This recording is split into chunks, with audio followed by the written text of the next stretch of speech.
ശ്രീ അഭിലാഷ്, നമുക്ക് ലഭിക്കേണ്ട മഴ, കേരളത്തിൽ കിട്ടേണ്ട മഴ കിട്ടിയിട്ടില്ല എന്നുള്ളതാണ് കണക്കുകൾ പറയുന്നത്. അത് തന്നെയാണ് വസ്തുതയും. പക്ഷെ നോക്കൂ, ഒരൊറ്റ രാത്രിയിൽ പെയ്ത മഴയിൽ ഇത്രയും പ്രശ്നങ്ങൾ, ഇത്രയും ദുരിതങ്ങൾ ഈ കുറഞ്ഞ സമയം കൊണ്ട് കൂടുതൽ മഴ പെയ്യുന്നതാണോ? അതാണ് ഏറ്റവും വലിയ അപകടങ്ങൾ ഇപ്പോൾ കേരളത്തിൽ കഴിഞ്ഞ വർഷങ്ങളിലൊക്കെ ഉണ്ടാക്കുന്നത്. ഇത് എന്തുകൊണ്ടാണ് ഇങ്ങനെ? തീർച്ചയായിട്ടും നമുക്ക് കഴിഞ്ഞ ദിവസം വരെയുള്ള ഈ മൺസൂൺ കാലത്തെ മഴക്കുറവെന്ന് പറയുന്നത് 35% മുകളിലായിരുന്നു. പല മേഖലകളിലും പല ജില്ലകളിലും കിട്ടേണ്ട മഴ നമുക്ക് കിട്ടിയിട്ടില്ല. പ്രത്യേകിച്ചും ഇടുക്കി, വയനാട്, പത്തനംതിട്ടയുടെയൊക്കെ കിഴക്ക് ഭാഗങ്ങളിൽ ഒക്കെ തിരുവനന്തപുരത്ത് മാത്രമാണ് നമുക്ക് ഒരു നോർമലായിട്ടുള്ള മഴ ലഭിച്ചിട്ടുള്ളത്. ബാക്കി പല ഭാഗങ്ങളിലും വലിയ മഴക്കുറവാണ് കാണുന്നത്.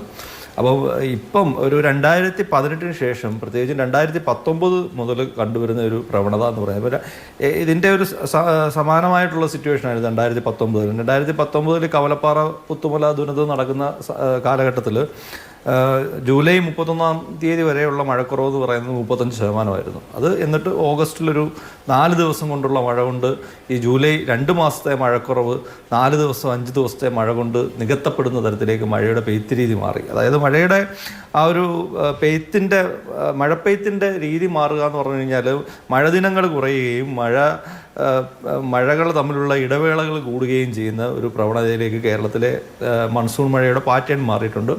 അതോടൊപ്പം തന്നെ ആഗോളതലത്തിൽ തന്നെ നമുക്കറിയാം, പല പ്രദേശങ്ങളിലും ആഗോളതലത്തിൽ ചുരുങ്ങിയ കാലയളവിൽ കൂടുതൽ മഴ ലഭിക്കുന്ന സാഹചര്യത്തിലേക്ക് മാറുന്നുണ്ട്. കാരണം ഗ്ലോബൽ വാർമിംഗ് കാരണം അന്തരീക്ഷം ചൂട് പിടിക്കുന്നു, അതിന് കൂടുതൽ നീരാവിയെ ഉൾക്കൊള്ളാൻ സാധിക്കും. അപ്പം കൂടുതൽ നീരാവി ഉൾക്കൊള്ളുന്ന സമയത്ത് അത് വീണ്ടും ഘനീഭവിച്ച് വലിയ തോതിലുള്ള മഴയായിട്ട് മാറുന്ന ഒരു പ്രവണത ആഗോളതലത്തിൽ തന്നെ കാലാവസ്ഥാ വ്യതിയാനത്തിൻ്റെ, ആഗോളതാപനത്തിൻ്റെയൊക്കെ ഫലമായിട്ട് സൃഷ്ടിക്കപ്പെട്ടിട്ടുണ്ട്. അത് കേരളത്തിൻ്റെ കാലാവസ്ഥയിലും പ്രകടമായി നമ്മൾ ദൃശ്യമാകുന്നത് ഈ കഴിഞ്ഞ കുറേ കാലഘട്ടം 2019 ശേഷം കഴിഞ്ഞ ഒരു 8 വർഷത്തെ മഴയുടെ പെയ്ത്ത് രീതി നമ്മൾ പരിശോധിച്ച് കഴിഞ്ഞാൽ ആകെ ലഭിക്കേണ്ട മഴ പലപ്പോഴും പല വർഷങ്ങളിലും ഈ സമീപ കാലഘട്ടത്തിൽ കഴിഞ്ഞ കുറേ വർഷങ്ങളിൽ നമുക്ക് മൺസൂൺ സമയത്ത് ആകെ ലഭിക്കേണ്ട മഴയിൽ കുറവാണ് സംഭവിച്ചിട്ടുള്ളത്. ഒരു 10 മുതൽ 15% മഴയുടെ കുറവാണ് പലപ്പോഴും സംഭവിച്ചിട്ടുള്ളത്. പക്ഷേ എന്നിരുന്നാൽ പോലും ഈ 8 വർഷങ്ങൾ എടുത്തു കഴിഞ്ഞ് കഴിഞ്ഞാൽ ഏറ്റവും കൂടുതൽ ഇപ്പം 2024 ചൂരൽമലയിൽ പ്രശ്നമുണ്ടായ അവസരത്തിൽ പോലും മഴക്കുറവെന്ന് പറയുന്നത് കേരളത്തിൽ 15% മഴക്കുറവാണ് മൺസൂൺ മഴയിൽ രേഖപ്പെടുത്തിയിട്ടുള്ളത്. അപ്പം ഇത്തരത്തിൽ മഴയുടെ പെയ്ത്ത് രീതി മാറുന്നു. അതിന് ഒരു കാരണം എന്ന് പറയുന്നത് കഴിഞ്ഞ കാലഘട്ടങ്ങളിൽ മൺസൂൺ സമയത്തുണ്ടായിരുന്ന മേഘങ്ങളുടെ ഘടനയിലും മാറ്റം വരുന്നതായിട്ട് ശ്രദ്ധയിൽപ്പെട്ടിട്ടുണ്ട്. കാരണം ഈ സൗത്ത് ഈസ്റ്റ് അറേബ്യൻ സീ, അതായത് കേരളത്തിന് വെളിയിലുള്ള അറബിക്കടലിൽ ഉണ്ടാകുന്ന മേഘങ്ങളുടെ ഘടനയിൽ വലിയ മാറ്റമാണ് സംഭവിച്ചത്. ഇപ്പോൾ കഴിഞ്ഞ ദിവസങ്ങളിലുള്ള മഴയുടെ പാറ്റേൺ എടുത്ത് നോക്കിക്കഴിഞ്ഞാലും അറബിക്കടലിൽ ദൃശ്യമായിട്ടുള്ള വലിയ കട്ടി കൂടിയ കൂമ്പാര മേഘങ്ങളുണ്ടായിരുന്നു. അത് പലപ്പോഴും നമുക്ക് മൺസൂൺ സമയത്തൊരു 6-7 കിലോമീറ്റർ താഴെ ഹൈറ്റിലുള്ള കട്ടിയുള്ള മേഘങ്ങളാണ് ഉണ്ടാകുന്നത്. ഇത്തരം കൂമ്പാര മേഘങ്ങൾ എന്ന് പറയുമ്പോൾ തന്നെ ഇത് ഭീകരമായിട്ടുള്ള മേഘവിസ്ഫോടനം ഉണ്ടാക്കുന്ന തരത്തിലുള്ള വലിയ കൂമ്പാര മേഘങ്ങൾ അല്ലെങ്കിൽ പോലും ഒരു മോഡറേറ്റ്, ഒരു 10 കിലോമീറ്റർ വരെയൊക്കെ ഹൈറ്റിൽ പോകുന്ന തരത്തിലുള്ള മേഘരൂപീകരണമാണ് സംഭവിച്ചത്. ഇത് കൺസിസ്റ്റൻ്റായിട്ട് ഈ മേഘക്കൂട്ടങ്ങൾ, ഒരു മേഘത്തിൽ നിന്നല്ല ഈ മഴ ലഭിക്കുന്നത്, മേഘക്കൂട്ടങ്ങൾ കരയിലേക്ക് കയറി വരുന്നതിനനുസരിച്ച് ഒരേ പ്രദേശത്ത് തന്നെ, പ്രത്യേകിച്ചും പത്തനംതിട്ട, ഇടുക്കി, കോട്ടയം അഭിലാഷ്, ഇന്നലെ പെയ്ത ഈ മഴയിൽ അസാധാരണമായി എന്തെങ്കിലും ഉണ്ടോ? കാരണം അല്ലെങ്കിൽ ഇത്രയും ഒരു രാത്രി കൊണ്ട് ഇത്രയും അധികം ആളുകൾക്ക് ബുദ്ധിമുട്ട്, വീടുകളിൽ വെള്ളം കയറുന്നു. അതായത് ഒരു 2 നില വീടിൻ്റെ ഒരു നിലയൊക്കെ പൂർണ്ണമായും വെള്ളം കയറിയിരിക്കുക. അപ്പം ഇന്നലെ രാത്രി പെയ്ത മഴയിൽ എന്തെങ്കിലും അസാധാരണത്വമുണ്ടോ?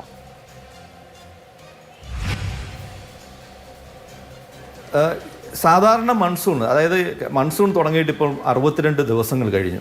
അപ്പം യഥാർത്ഥത്തിൽ ഒരു മൺസൂണിൻ്റെ ഒരു ടിപ്പിക്കൽ ക്ലാസിക്കലായിട്ടുള്ള ഒരു മൺസൂണിൻ്റെ സമയത്ത് ഉണ്ടാകുന്ന മൺസൂൺ സജീവ കാലഘട്ടത്തിലേക്ക് കടക്കുന്ന ഒരു സീസൺ എടുത്തു കഴിഞ്ഞാൽ 122 ദിവസത്തെ മൺസൂൺ സീസൺ എടുത്തു കഴിഞ്ഞാൽ മൺസൂൺ സജീവ കാലഘട്ടത്തിലേക്ക് ഒരു പക്ഷേ ഒരു 2-3 തവണയെങ്കിലും കുറഞ്ഞ ഇത് പോയും. അപ്പോൾ ഈ സമയത്താണ് അറബിക്കടലിൽ അല്ലെങ്കിൽ പശ്ചിമ തീരത്ത് ന്യൂനമർദ്ദപാത്തി രൂപം കൊള്ളും. അതോടൊപ്പം തന്നെ മധ്യ ഇന്ത്യയിൽ കൂടി മൺസൂൺ മഴപ്പാത്തി സജീവമായിട്ട് നിലനിൽക്കും.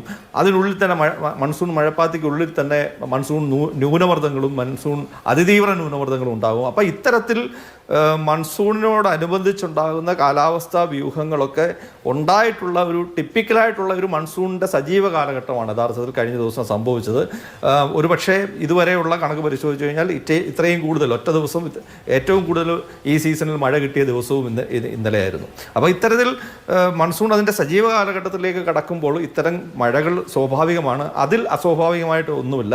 പക്ഷേ ഈ മഴ അതിതീവ്ര മഴയുടെ ഗണത്തിലേക്ക് മാറുമ്പോൾ, അതായത് ഒരു ദിവസം കിട്ടുന്ന 20 സെൻറ്റിമീറ്റർ അല്ലെങ്കിൽ 30 സെൻറ്റിമീറ്റർ ഒരു രാത്രി കൊണ്ട് കിട്ടുന്ന തരത്തിലേക്ക്, അല്ലെങ്കിൽ 24 മണിക്കൂർ കൊണ്ട് കിട്ടേണ്ട മഴ 6 മുതൽ 12 മണിക്കൂറേക്ക് ചുരുങ്ങുമ്പോൾ ആ ഒരു പ്രശ്നമാണ് നമുക്ക് അതിലൊരു മാറ്റം ആയിട്ട് നമുക്ക് പറയാൻ സാധിക്കുന്നത്. കാരണം ഈ ചുരുങ്ങിയ കാലയളവിൽ കൂടുതൽ മഴ ലഭിക്കുന്നത് കൊണ്ടാണ് മിന്നൽ പ്രളയങ്ങളും, അതായത് ഫ്ലാഷ് ഫ്ലഡും, അതുപോലെ തന്നെ പല മേഖലകളിലും ഉരുൾപൊട്ടലും മറ്റും ഉണ്ടാകുന്നത്. 2018, 2019 ഈ കാലങ്ങളിലൊക്കെ പ്രളയം അത് വലിയൊരു ഭീതിയാണ് മനസ്സിൽ. അതുപോലെ ഒരു സാഹചര്യം ശരിക്കും ഇന്നിപ്പം നമ്മൾ അഭിമുഖീകരിക്കുന്നുണ്ടോ സർ?